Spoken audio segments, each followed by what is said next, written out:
Our unit of study this week is the Vietnam War. Now, I love teaching this war.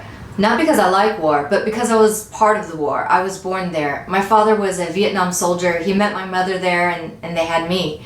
And that's why it resonates with me. And I'm sure that this story may resonate with you as well. You may have had a grandfather who served in the Vietnam War, or maybe an uncle, and perhaps you had conversations about their experience, or perhaps not. A lot of veterans weren't comfortable talking about this war because it was so controversial. So that's what we're going to talk about. We're going to talk about why this war was so controversial.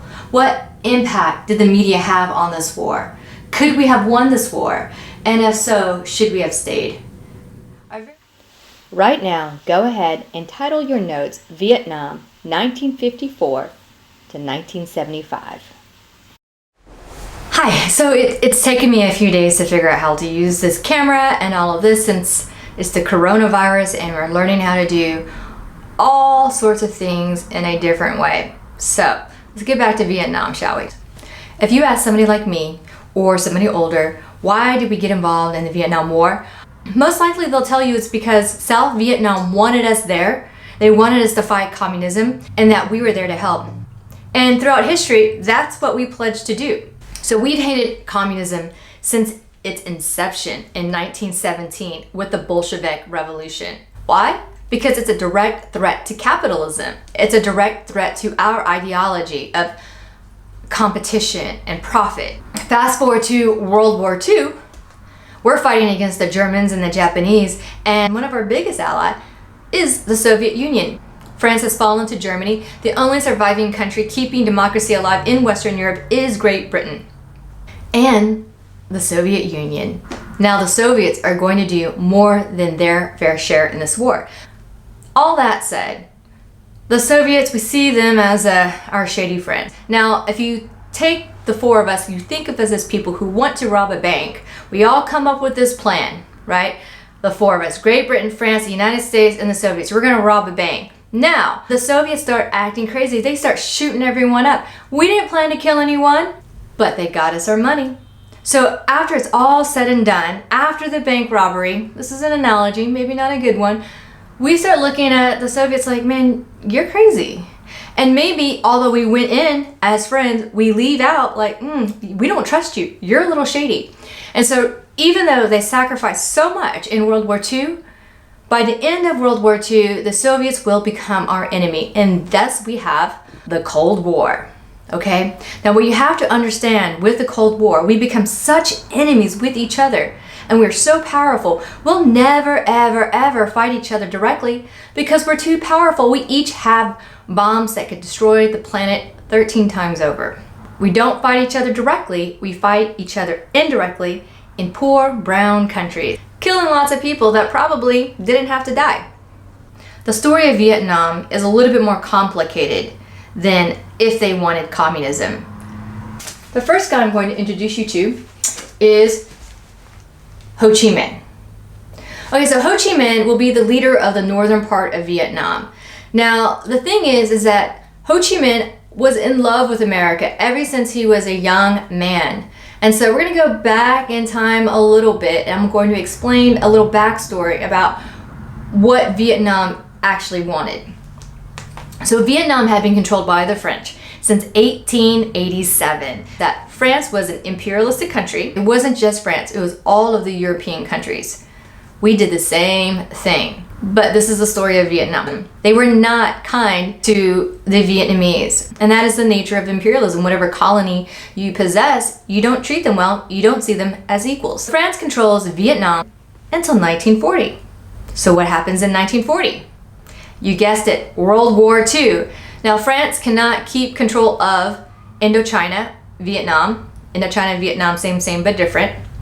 The Japanese come in, swoop up, and take Vietnam. So the Japanese will control Vietnam from 1940 to 1945. What happens in 1945? That's right, Truman, our president, decides to test out our atomic weapons on Nagasaki and Hiroshima. So Vietnam is kind of, in a new situation. The French are no longer controlling Vietnam. The Japanese are no longer controlling Vietnam. So who's controlling Vietnam? Ho Chi Minh believes that finally Vietnam will become an independent country. What ends up happening, because of our Marshall Plan money, the French will feel emboldened and take back Vietnam. Now, how are the Vietnamese going to feel about this, right? Ho Chi Minh grew up under imperialistic France, and if we go way back into history to World War I, Ho Chi Minh is going to write Woodrow Wilson a letter. Quick note, an easy way to remember the dates for World War I and World War II. World War I begins in 1914. World War II, 1941.